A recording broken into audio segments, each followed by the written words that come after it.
Techno এবার লো বাজেটেই launch করে দিল তাদের অস্থির একটি phone Tecno Spark go on. এই ফোনটির ডিজাইনটা দেখতে এক কথায় দুর্দান্ত। ফোনটি দেখতে অনেকটা আইফোনের মতো এবং ফোনটিতে লো বাজেটে দেওয়া হয়েছে বেস্ট একটি গেমিং চিপসেট। আজকের এই ভিডিওতেই এই ফোনটি নিয়ে ফুল ডিটেল জানাবো, সাথে জানাবো এই ফোনটি কবে বাংলাদেশের মার্কেটে পাওয়া যাবে এবং কত দামে পাওয়া যাবে। তাই আপনাদের যাদের বাজেট খুবই কম এবং কম বাজেটের মধ্যে সবথেকে বেস্ট একটি ফোন কিনতে চান, আমি তাদের বলবো এই ভিডিওটি দেখুন। চলুন তাহলে আর কথা না বাড়িয়ে সরাসরি চলে যাই মূল ভিডিওতে। তবে মূল ভিডিওতে যাওয়ার আগে আপনাকে বলবো ভিডিওতে একটি লাইক দিয়ে চ্যানেলটি সাবস্ক্রাইব করে আমাদের সাথে থাকুন। প্রথমে এই ফোনটির লুক ও ডিজাইন নিয়ে কথা বলবো। এই ফোনটির ব্যাক সাইডে দেওয়া আছে গ্লোসি ফিনিশ, যার ফলে ফোনটির ব্যাক প্যানেলটি দেখতে খুবই দুর্দান্ত লাগছে এবং ব্যাক প্যানেলে দেওয়া হয়েছে প্লাস্টিক। আর এই ফোনটির বডি ফ্রেমটি হলো বক্সি শেপের, ফ্রেমটি প্লাস্টিকের। এছাড়া ফোনটির নিচের দিকে দেওয়া হয়েছে 3.5 millimetre headphone jack, microphone, USB type C port এবং স্পিকার। আর ফ্রন্টে পাচ্ছেন একটি middle console selfie camera. Overall ফোনটির লুক ও ডিজাইন কিন্তু এক কথায় দুর্দান্তই বলতে হবে লো বাজেটের ফোন হিসেবে। এবারে কথা বলবো এই ফোনটির ডিসপ্লে কোয়ালিটি নিয়ে। ফোনটির ডিসপ্লেটি সাইজ হলো 6.67 ইঞ্চি মাপের একটি HD plus IPS LCD display, সাথে থাকছে 120 হার্টজের রিফ্রেশ রেট এবং এই ডিসপ্লেটির পিপিআই ডেনসিটি হলো 263। আর এই ডিসপ্লেটি দিয়ে আপনি এই বাজেটের মধ্যে ভালোই পারফরমেন্স পাবেন, কারণ এখানে দেওয়া হয়েছে পাঁচল ডিসপ্লে। কারণ সাধারণত বাংলাদেশের মার্কেটে লো বাজেটের ফোনগুলোতে অটোড্রপ নচ ডিসপ্লে দেখা যায়, এখানে যেহেতু পাঁচল ডিসপ্লে দিয়েছে সেই হিসাবে এই ফোনটির ডিসপ্লে কোয়ালিটিকে বেশ ভালোই বলতে হবে। এবারে আসি এই ফোনটির ক্যামেরাতে। এই ফোনটির ব্যাক সাইডে দেওয়া হয়েছে সিঙ্গেল ক্যামেরা, যার প্রাইমারি লেন্সটি হলো 13 মেগাপিক্সেলের, এর অ্যাপারচার হলো f1.8। এই ফোনটির ব্যাক ক্যামেরা দিয়ে আপনি ফুল এইচডি ভিডিও রেকর্ড করতে পারবেন, আর এখানে আপনি মোটামুটি ভালোই ফটোগ্রাফি তুলতে পারবেন। যেহেতু এটি একটি লো বাজেটের ফোন, সেই হিসাবে এই ফোনটির ক্যামেরা কোয়ালিটি আমার কাছে ঠিকঠাকই লেগেছে। চলুন এবার এই ফোনটির কিছু ফটো স্যাম্পল দেখে আসি।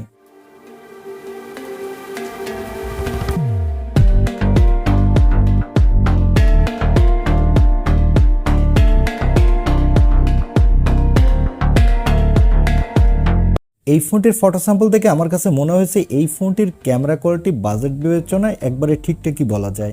আর এখানে সেলফির জন্য পাবেন 8 মেগাপিক্সেলের সেলফি ক্যামেরা। এই ক্যামেরাটি দিয়ে আপনি ফুল এইচডি ভিডিও রেকর্ড করতে পারবেন, আর এখানেও আপনি বাজেট বিবেচনায় ভালোই সেলফি তুলতে পারবেন। এবারে আসি এই ফোনটির অন্যতম হাইলাইটেড অপশন অর্থাৎ পারফরমেন্সে। এই ফোনটিতে পারফরমেন্সের জন্য দেওয়া হয়েছে ইউনিসকের টাইগার সিরিজের T615 চিপসেট। এই চিপসেটটি 12 ন্যানোমিটার আর্কিটেক্ট বিল্ড। এখানে আপনি ভালো মাল্টিটাস্কিং করতে পারবেন, আর এখানে বাজেট বিবেচনায় আপনি মোটামুটি ভালো গেমিংও করতে পারবেন। এখানে ফ্রি ফায়ারের মতো গেমগুলো খেলতে পারবেন, তবে হাই সিটিংসে খেলতে পারবেন না।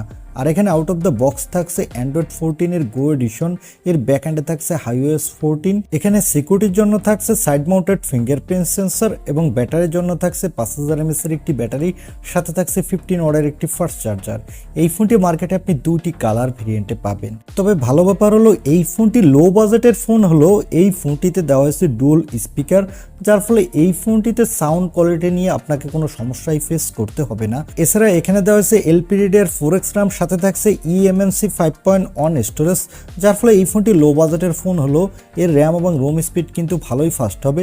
তবে এখানে যদি UFS 2.0 বা UFS 2.1 স্টোরেজ দিত তাহলে ফোনটির রোম স্পিড আরেকটু বেটার হতো। আর এই ফোনটি মার্কেটে আপনি 4টি র্যাম রম ভেরিয়েন্টে পাবেন। এবারে আসি এই ফোনটির প্রাইসে। এই ফোনটি অলরেডি নাইজেরিয়ার মার্কেটে লঞ্চ হয়ে গেছে, আর এই ফোনটির 4128GB ভেরিয়েন্টের দাম রাখা হয়েছে নাইজেরিয়ার মার্কেটে বাংলাদেশি টাকায় 9000 টাকা। তবে বাংলাদেশে আসলে এই ফোনটির দাম আরও কিছুটা বাড়তি হবে। এই ফোনটির দাম হবে বাংলাদেশের মার্কেটে 10,000 টাকার কাছাকাছি। আমার মনে হয় এই ফোনটি যদি বাংলাদেশের 10,000 টাকার মধ্যে অফিসিয়ালভাবে লঞ্চ হয় তাহলে আমি বলবো ভালো একটা ডিল, কারণ এই ফোনটি দিয়ে আপনি মোটামুটি ভালো গেমিংও করতে পারবেন। এছাড়া এই ফোনটির ডিজাইনটা দেখতে কিন্তু এক কথায় দুর্দান্ত। আর এই ফোনটি বাংলাদেশে এই মাসের শেষের দিকেই অফিসিয়ালভাবে লঞ্চ হওয়ার জোর সম্ভাবনা রয়েছে। এখন এই দামে এই ফোনটি আপনার কাছে কেমন লেগেছে, বা এই দামে এই ফোনটি আপনি কিনতে চান কিনা তা কমেন্টে জানাতে পারেন। আর ভিডিওটি ভালো লাগলে অবশ্যই একটি লাইক দিয়ে চ্যানেলটি সাবস্ক্রাইব করে আমাদের সাথে থাকুন। দেখা হবে নেক্সট ভিডিওতে। আজকের মতো আল্লাহ হাফেজ।